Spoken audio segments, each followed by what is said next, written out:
Happy Friday, people. Yes, the weekend is nearly here. If it's like Brighton, it is very sunny here, and I hope you are having a wonderful Friday. It's going to be a fantastic weekend. In fact, in Brighton, we've got the Brighton Marathon, so good luck to all of the runners who will be running in that, and good luck to the runners and riders of the Grand National. It's this Saturday at Aintree, 5:15 BST, British Standard Time, and we are going to give you some amazing top tips coming up on the programme from White Diamond Racing. We've got Tom Castle. He's going to give us some amazing tips for this race. What do you think about some of the favourites? Let us know in the comments section on Facebook and on YouTube. We're live on both of those platforms, and of course at sportuccino.com. This is your show, so we would love for you to be involved in the programme.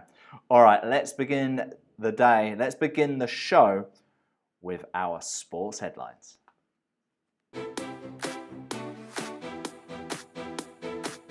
Charlie Hoffman led at the end of the first day of the Masters. Sadio Mane's been ruled out of the rest of the season for Liverpool with a knee injury. In cricket, the new English County Championship begins. And Lewis Hamilton calls for procedural changes after the Chinese Grand Prix practice was called off for bad weather. The second day's play of the Masters is underway, but it's only a few people are out there so far, so the leaderboard hasn't changed. It's still Charlie Hoffman at the top of the board. We'll give you an update of that at the end of the programme if you are watching this live on YouTube and Facebook. Sorry if you listen to this as a podcast on iTunes. I know it'll be out of date no matter what, but we've got fantastic knowledge coming up for you in just a moment. But before we do that, I want to tell you about the people which helped design the Sportuccino logo. It is right there. See, I nearly pointed the wrong way. It's right there. It was designed by 99 Designs. What they do is they offer competitions to talented freelancers all around the world to help design whatever you need. Maybe it's a website, maybe it's a logo, maybe it's even a bookmark. Who knows? Anything you need designing, you can get 99 Designs to do it. And you know what? If you're not happy with their service, they will give you back your money. Yes, it's a money back guarantee. We all like that type of irresistible offer, don't we? We want to make sure that if we're going to spend money, it's for something worthwhile. And I really felt that what the guys at 99 Designs did for my logo, I was really impressed with. So go and check them out. I'll put a link to them on this Facebook page, on the YouTube page, and of course in the resources section of sportuccino.com. If you click through the link and use their service, you'll also be supporting our show. So I'd greatly appreciate that. So on Saturday, it's one of the famous races in British horse racing. It's an absolute classic. It's the one race of the year which gets me interested in horses. I'm not a massive fan. I'm not going to pretend to be an expert on this show. So what did I have to do? I had to get someone who is. I had to get someone who knows all about his horses. So I am absolutely delighted to say that from White Diamond Racing, a good friend of mine, Tom Castle, is now live on Sportuccino. Good afternoon to you, Tom. Hello, Richard. How are you? Very good. So good to have you on the programme today. I hear it's been a pretty good day for you already, Tom. Yeah, not a bad start to the day. Aintree's given me a winner already, so I'm quite happy. That's great stuff. And of course, huge race tomorrow at Aintree, the Grand National. Now, there's been so many fantastic races over the years. What is your favourite memory from the National? It's quite an obvious one, Richard, but it has to be Red Rum's third victory in the Grand National in 1977. The funny thing was, in his first Grand National, that he won in '73, he beat a horse called Crisp, who was really the sort of the nation's horse at the time. And he actually done Crisp in the late stages of the race, and he was a bit of a villain. But he soon was forgotten about by his third Grand National, and that day will go down in history and never to be forgotten. So it's quite an obvious one, but Red Rum's third Grand National victory is my favourite Grand National. It's funny sometimes, isn't it? Whether it's you're a good person or a bad person, or as I know from my wrestling terms, as a baby face or a heel, people in the end they don't care, do they? As long as there's a winner, people love winners. and I think that's what he's remembered for, isn't he? Yeah, it's just a tremendous horse. The whole story behind it with Ginger McCain, and he was brought out behind the back of a second-hand car shop, and it was just crazy, really. The public loved him, and he's now buried at Aintree Racecourse, and no better place to be for him. Amazing stuff. Well, let's move to the present. Well, it's always good to reflect on the past, and we're going to look at some of the leading contenders for Saturday's race. I'm looking at three of the horses which the bookies are leaning towards as their favourites. And in fact, the first horse we're going to talk about has red in its name. It's definitely red. Tom, what do you make of this horse? What do you think of its chances? Definitely Red has been a very progressive horse. He's trained by Brian Ellison. He's going to be ridden by Danny Cook. He's got a lovely mark. He's going to be carrying 10 stone 12. He has really been good this season. He annihilated a strong field at Doncaster in the Grimthorpe. And to be honest with you, Aintree looks tailor-made for him. He's maturing with each start that he's running. And I think he's a worthy favourite in the race. If you want to go with one of these people that goes by colours or goes by names, we'll go back to Red Run. He won the race in 73, 74, 77. Got him a Red Marauder, won it in 2001. And you go back even further, you find Red Alligator, won it in 1968. So we've got another red on our hands here. And of course, Aintree is in Liverpool, so of course there's a lot of kind of Liverpool fans, Reds there, so I'm sure they'll be tempted with a little bit of a punt there for definitely Red. Got a little fact for you here as well, Tom, doing my little bit of research, but actually when they went to register the name of the horse, they actually misspelt the name Definitely Red, so there's no E in Definitely. So when you look at it, it's not a purpose mistake, it's an actual mistake, which is quite interesting. But in the end, it doesn't matter whether they spell his name correctly or not. It's whether he wins. So we'll have to wait and see what happens there. All right. We're staying with red this time, Tom. And I'm going to probably pronounce this very wrong.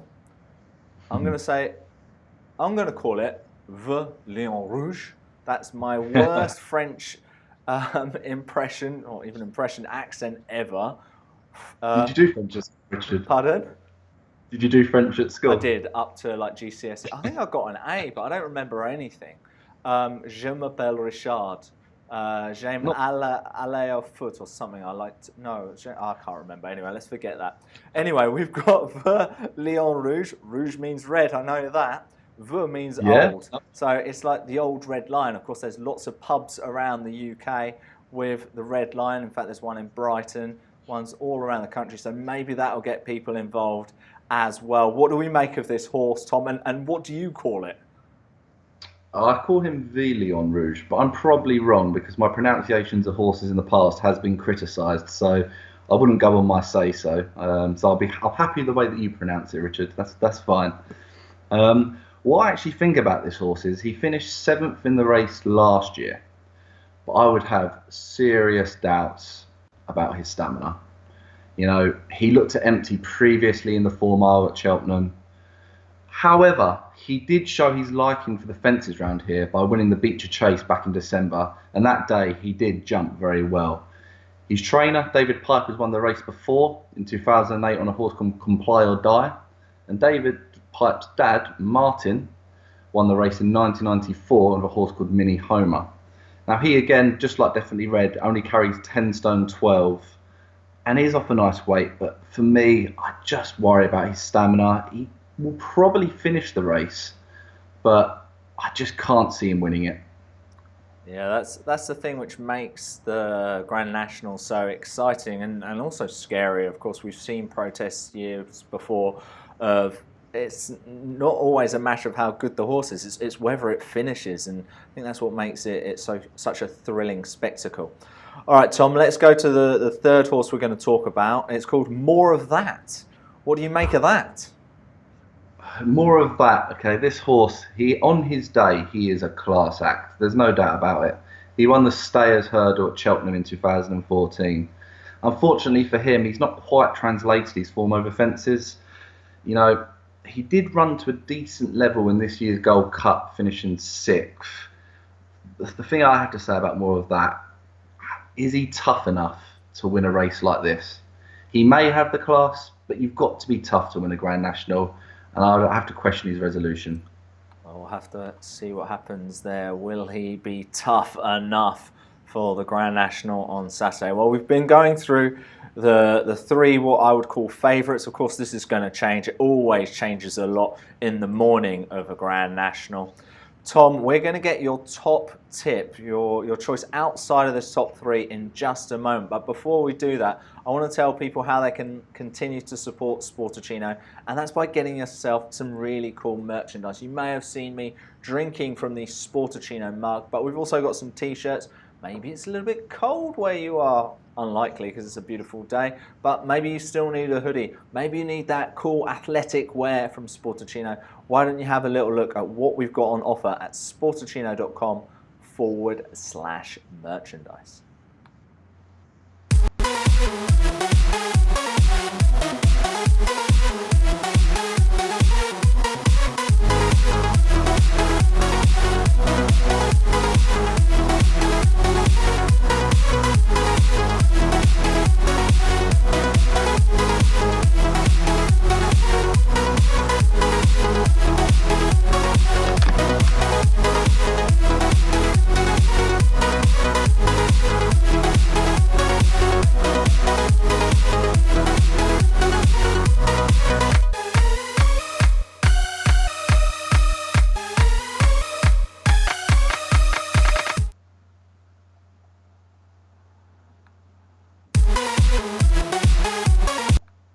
Tom Castle is still here for the Grand National preview. And Tom, it's that time. It's time to find out your top tip for the race. Tell us who it is and why.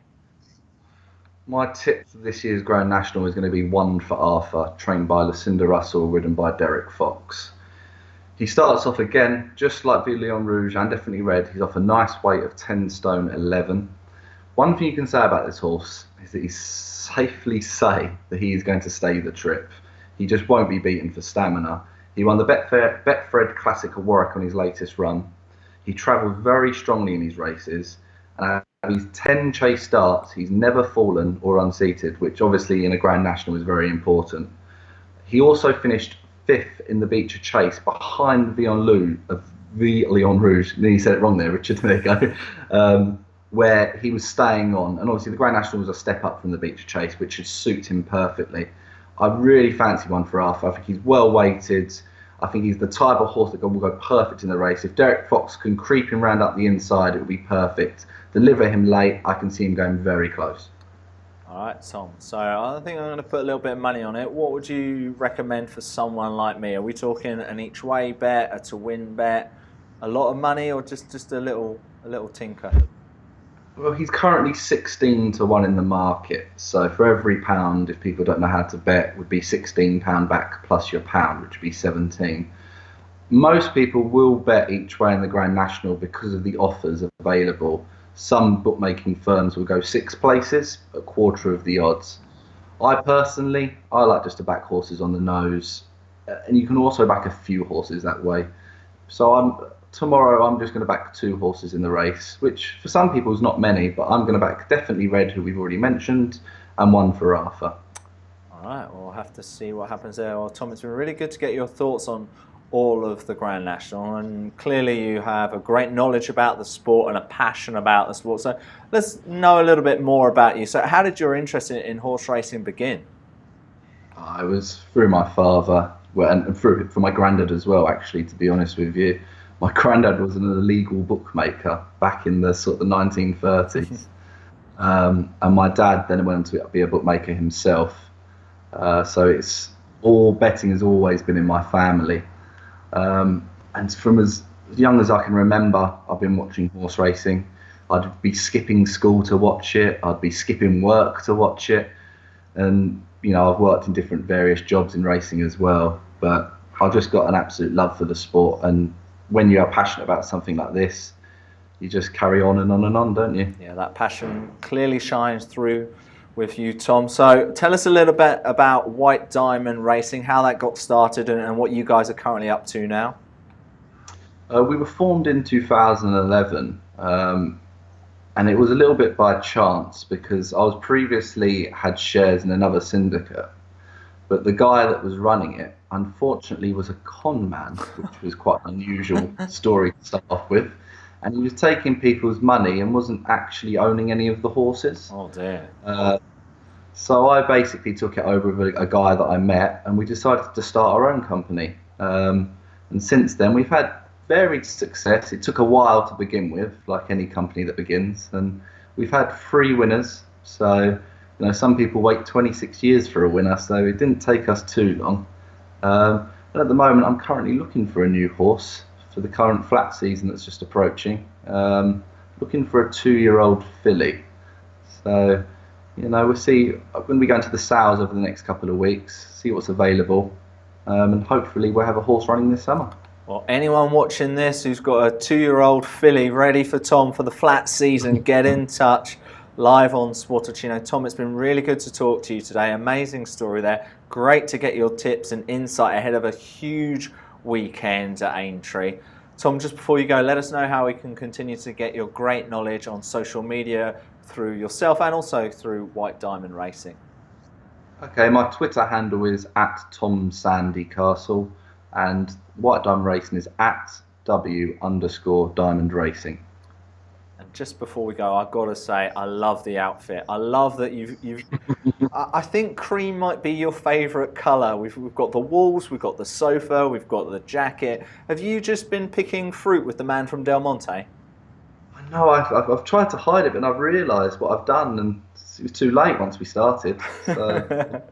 Well, looking very smart. Really good to speak to you. Tom Castle there from White Diamond Racing. Thank you so much for being on Sportuccino. Thank you, Richard.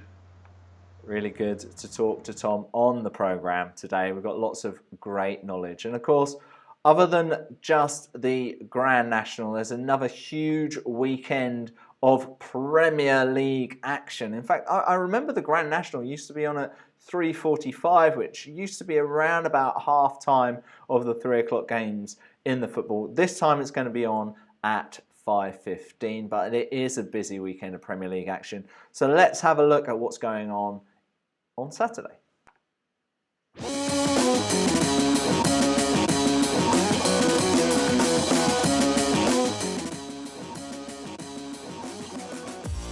Well, it's Spurs versus Watford in the early game, a London derby of sorts. Spurs have got a problem with their goalkeepers though. Hugo Lloris is sick. Vaughan has got a knee injury, so Paul Lopez is on standby to make his Spurs debut. But Spurs have got a pretty good record against Watford. They've not lost at home to the Hornets since 1985. A little bit of maths there, and that's a long time ago. What's that, 32 years or so? That is a long time ago. Manchester City face Hull, 4th place City. They've not won in their last 4 games, but Hull, they've not won in their last 14 away. So if you're a betting man, maybe like Tom Castle, and not that I recommend any bets, maybe you'd be edging towards Manchester City. It's Middlesbrough versus Burnley. Gaston Ramirez is likely to return for Borough. They've not won in 13 matches. Remember, they also sacked Karanka in that time. Their former manager, Aitor Karanka, he's gone, but the defeats are still coming for Middlesbrough. It's Stoke versus Liverpool. No Sadio Mane, as we mentioned in the headlines, but Liverpool got a really good record against Stoke.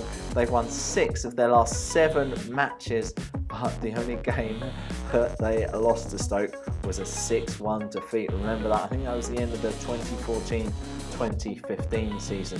It's West Brom versus Southampton. No Oriol Romeo for the Saints. He's suspended with 10 yellow cards.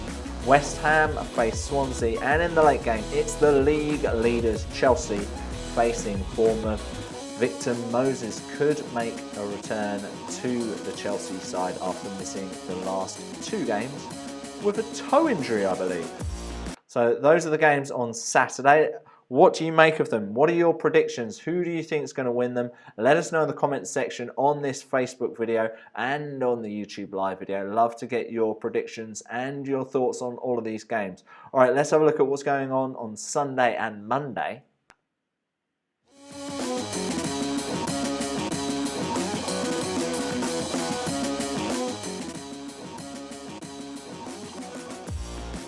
Two games on Sunday. It's Sunderland versus Manchester United. Of course, United got that dramatic late draw against Everton in midweek. It means they're still unbeaten in their last 20 matches, but are still outside the top four. They flirted inside there for a few games and now back outside the top four. Where do you think they're going to finish? Are they going to be in the top four of the Premier League, get that Champions League place? Love to get your thoughts on that.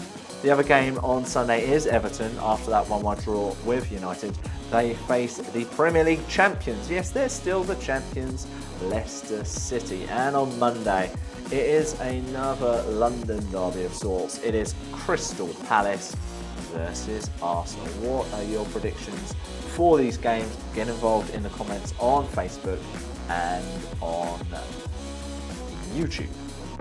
All right, so we are reaching towards the end of the show. Let's just talk a little bit about the Masters. Day one, Charlie Hoffman led the way in brutal conditions. He got a stunning 65. He got a 4-shot lead at the end of the first day. Of course, Dustin Johnson, the world number one, had to dramatically pull out of the event.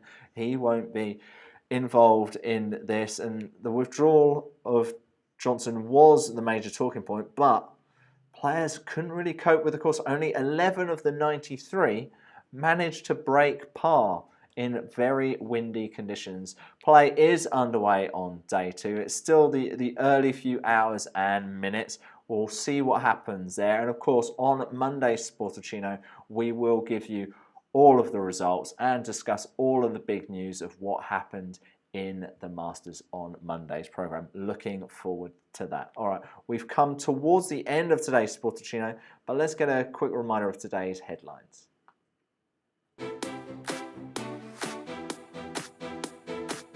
Charlie Hoffman led at the end of the first day of the Masters.